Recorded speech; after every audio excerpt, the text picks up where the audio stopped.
साहेब, आमदार अशोकराव माने बापू, आपले घाटगे साहेब, निंबाळकर साहेब आणि सर्वच आमचे पदाधिकारी, सर्वांची मी ऋणी राहणार आहे आयुष्यभर. आणि हे मला कुणातून कधीही उतराई व्हायचं नाहीये.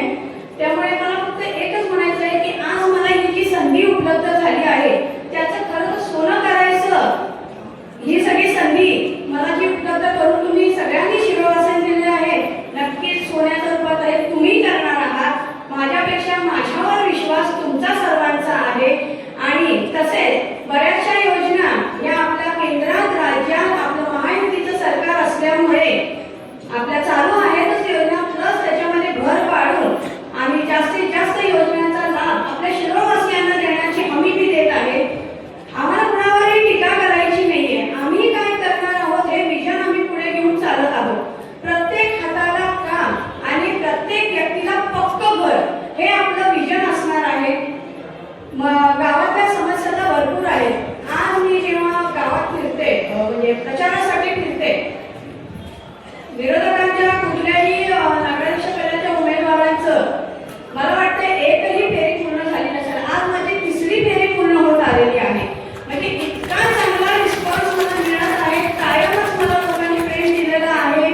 आणि नक्कीच मी एवढा विश्वास दाखवू शकते तुम्हाला की नारळ चिन्हावर तुम्ही मतदान करणार आहात. तसेच सर्वच गावामधून मला रिस्पॉन्स चांगला येत असल्यामुळे, मी नगराध्यक्षपदी असल्यामुळे माझ्या सकट माझ्या सर्व उमेदवारांना, ताराराणी आघाडी पक्षाच्या सर्वच उमेदवारांना आपण 3 तारखेला गुलालाने माफून टाकणार आहोत. आम्हाला भरपूर साऱ्या आपल्या योजना अंमलात आणायच्या आहेत.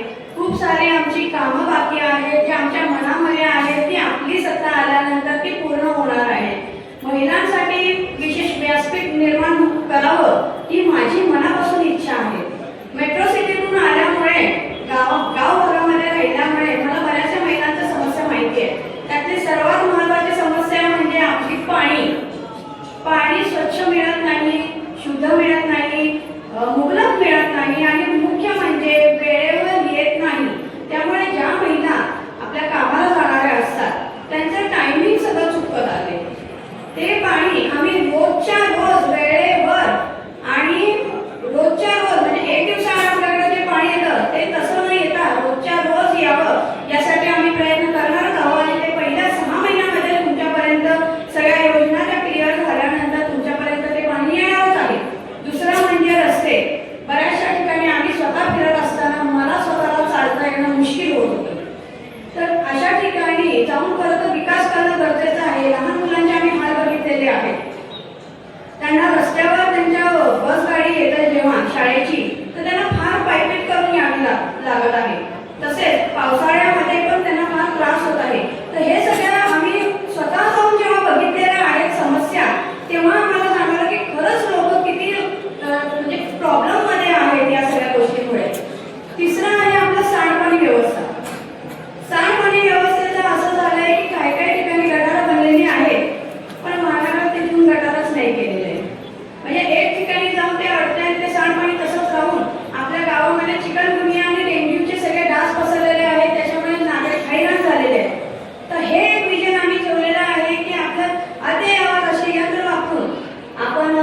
होते.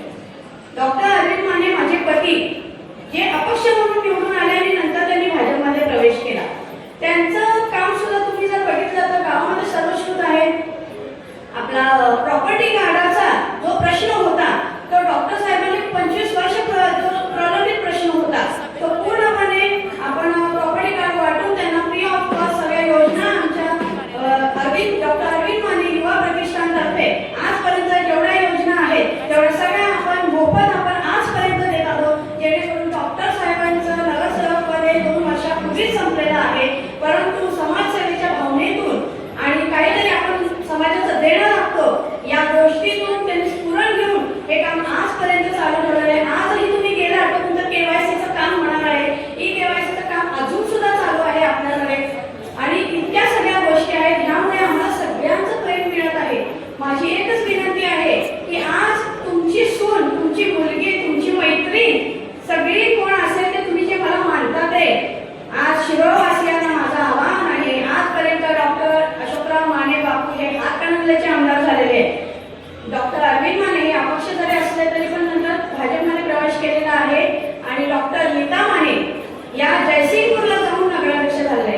आज मी फक्त एक भावनिक आवाहन करते की आज काहीतरी करण्याची संधी शिरोळवासियांसाठी माझ्याकडे बापूंनी सुपूर्द केलेली आहे. आपल्या सर्वांचं प्रेम मला लाभलेलं आहे. तर ते पूर्णत्वास नेण्यासाठी आपल्या सर्वांची मला गरज आहे.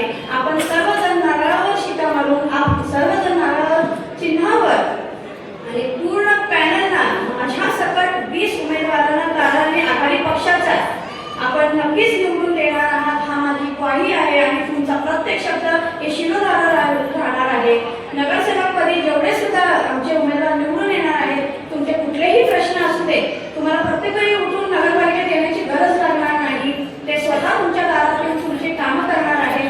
नगराध्यक्ष म्हणून मी निवडून आल्यानंतर सुद्धा माझी कुठलीही अपॉइंटमेंट न घेता तुम्ही डायरेक्टली येऊन मला भेटणार आहे. आणि सर्वात महत्त्वाचं म्हणजे मला मॅडम बोलायचं सोडून द्या.